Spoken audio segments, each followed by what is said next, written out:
Every day, the United States Bureau of Engraving and Printing produces somewhere between 20 and 50 million banknotes. That sounds like a lot, until you find out that 90% of them are not new money entering the economy. They are replacements. Worn out, dirty, torn bills being swapped for fresh ones. A single dollar bill in circulation survives for an average of just 6.6 years before it is literally too degraded to use. A $100 bill lasts about 22 years. And the process of making each one involves more hidden security features, more specialized chemistry, more proprietary technology, and more government secrecy than almost any other manufactured object in daily life. The dollar bill in your pocket right now is the product of a manufacturing process that counterfeiters have been trying to replicate for over 150 years. None of them have fully succeeded. Here's why. By the end of this video, you'll know exactly how it's made. Cash is dying, the headlines say. And yet, the total value of US currency in physical circulation just crossed $2.3 trillion. There are approximately 50 billion individual Federal Reserve notes, dollar bills in all their denominations, in existence right now. They are held in wallets in Ohio, in mattresses in rural Vietnam, in cash registers in Lagos, in vaults in Switzerland. The US dollar is not just America's currency, it is the world's reserve currency, the baseline unit of international trade, the measure against which almost every other currency on Earth is valued. And every single one of those 50 billion notes was made in one of two buildings: the Bureau of Engraving and Printing facility on 14th Street in Washington, D.C., or its Western currency facility in Fort Worth, Texas. That's it, two buildings. The entire physical money supply of the world's largest economy comes from two addresses. What happens inside those buildings is largely hidden from the public. The tours they offer show you the general idea. They do not show you everything. Some of what happens there is a manufacturing secret protected by federal law. Most people assume that money is printed on paper. It is not. US currency is printed on a substrate that is 75% cotton and 25% linen, not wood pulp. Cotton and linen, the same base materials as high-quality clothing fabric. This blend is specified because it gives the note a distinctive feel, that slight stiffness, that soft texture, that characteristic crinkle when you fold it, that is immediately recognizable to anyone who handles money regularly. It also makes the note far more durable than ordinary paper, which would disintegrate after a few months of handling and exposure to moisture. The cotton-linen blend is produced by a single company, Crane Currency, based in Dalton, Massachusetts. Crane has been the sole supplier of US currency paper since 1879. That is not a typo. One company, one location, 145 years of continuous supply. The paper is made using a proprietary paper-making process that embeds red and blue synthetic fibers throughout the sheet during manufacturing.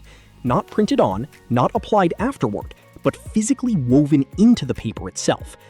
These fibers are one of the first security features of the note, visible to the naked eye, but impossible to replicate on a standard printer or photocopier.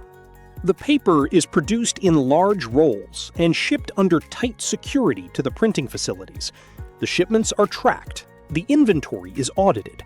Even the paper scraps and trim waste generated during production are accounted for and destroyed under supervision.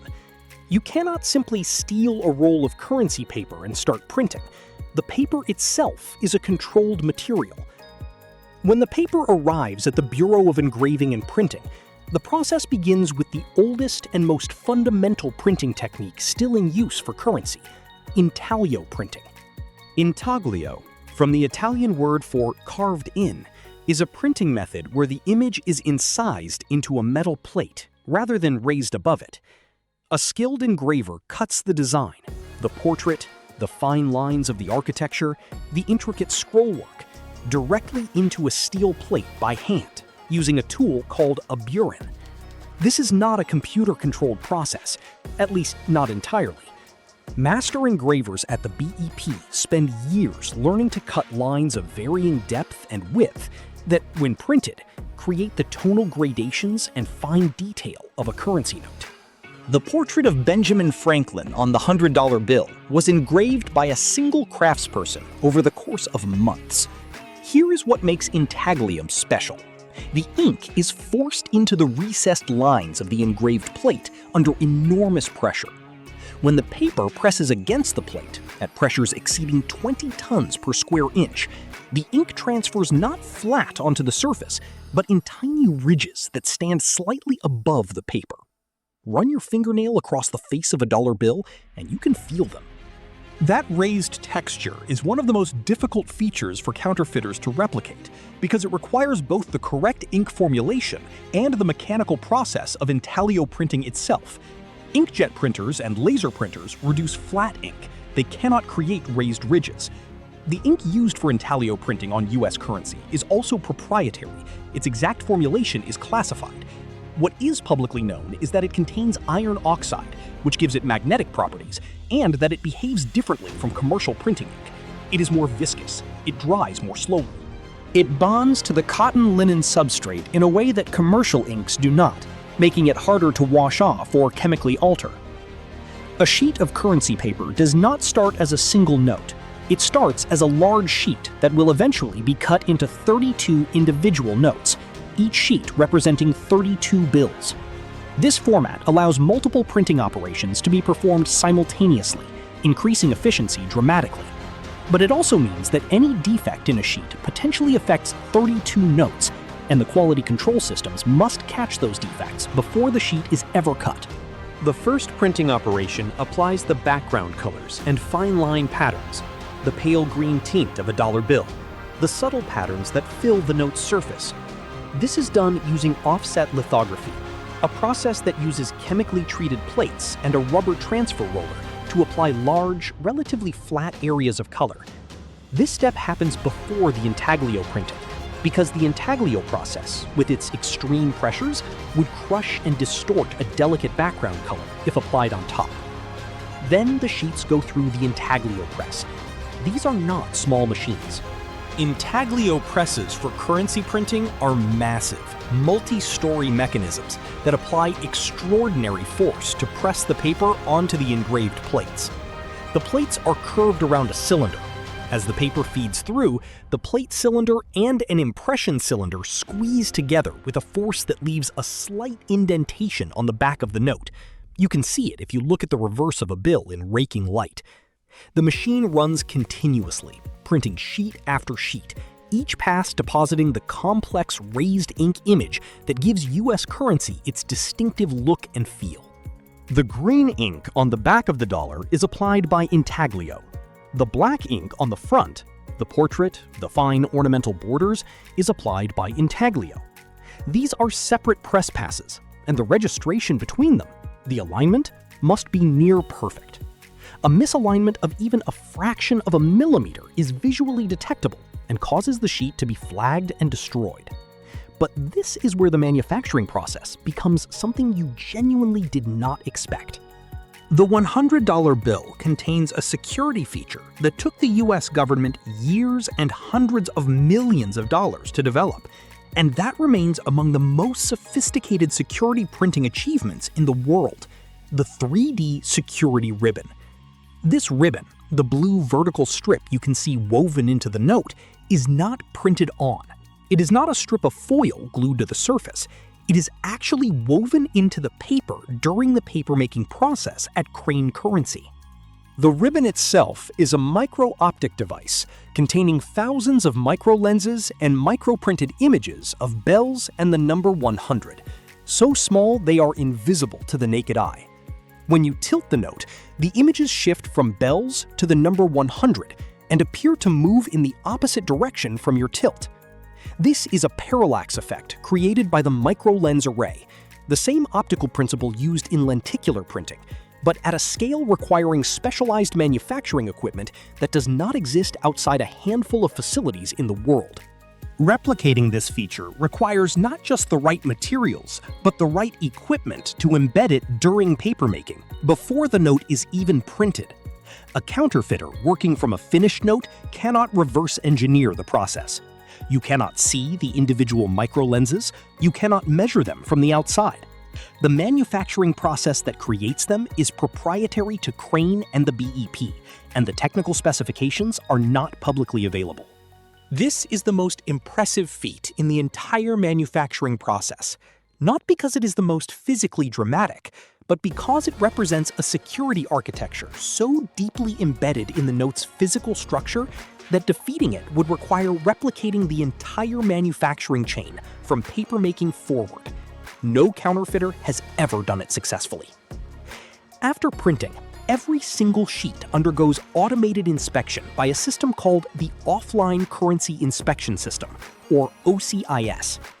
High-resolution cameras scan both sides of every sheet, comparing them against the reference standard for that denomination.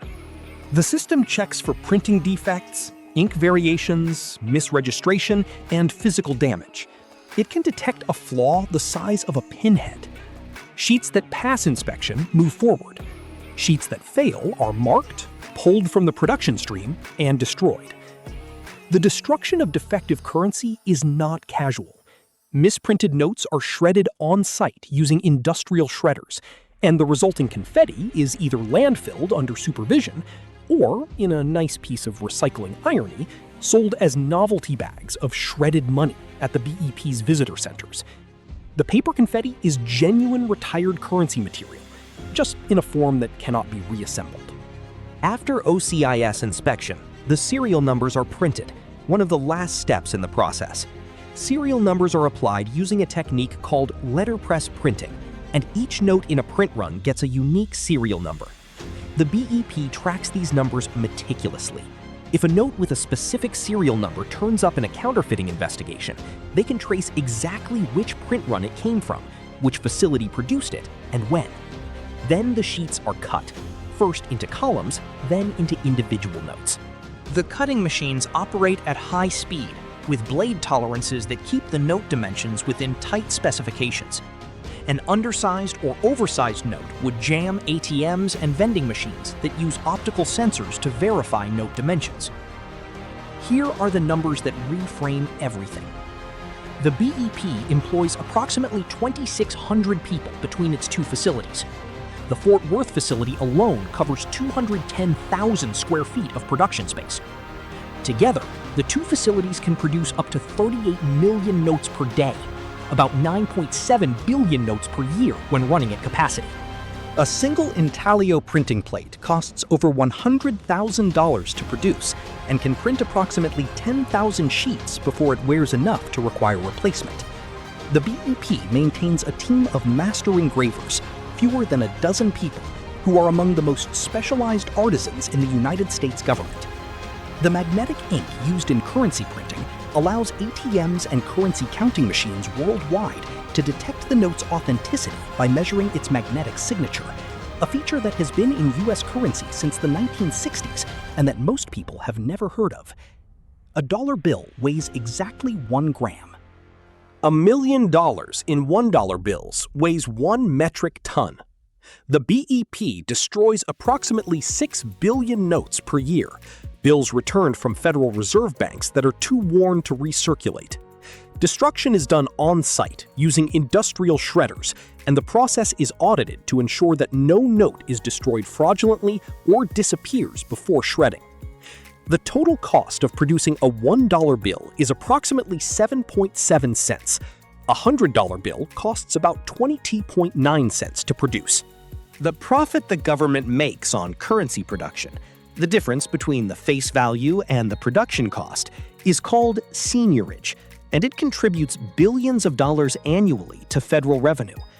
The dollar bill travels farther and changes more hands than almost any other physical object in daily life. A note produced in Fort Worth this week might pass through a dozen American wallets in its first month, find its way into a tourist's pocket, fly to Europe, change hands in a street market in Istanbul, end up in a cash drawer in Seoul, and eventually returned to a Federal Reserve Bank in San Francisco years later, worn thin, slightly damp, marked with the residue of hundreds of transactions, to be scanned, graded as unfit for circulation, and shredded. And then, the process starts over. Cotton fiber arrives in Dalton, Massachusetts. A paper maker embeds red and blue threads and a micro-optic security ribbon into a new sheet. The sheet travels to Washington or Fort Worth under guard. A 20-ton intaglio press forces magnetic green and black ink into its surface in raised ridges. Cameras scan it for flaws. A serial number is printed. A machine cuts it from a sheet of 32. And a new dollar bill enters the world, indistinguishable from the one it replaced, carrying the same hidden complexity, the same century-old craft, the same layers of security that no counterfeiter has fully beaten. That is what a dollar is. Not paper, not ink. A manufacturing achievement disguised as something ordinary. What surprised you most about how money is actually made? The cotton linen paper? The raised ink you never knew you could feel? The micro-optic ribbon woven in before printing even begins? Let me know in the comments. I want to know which detail got you. And if you want to keep going behind the scenes of the most fascinating manufacturing processes on the planet, subscribe, because the next one will make you look at everyday objects completely differently.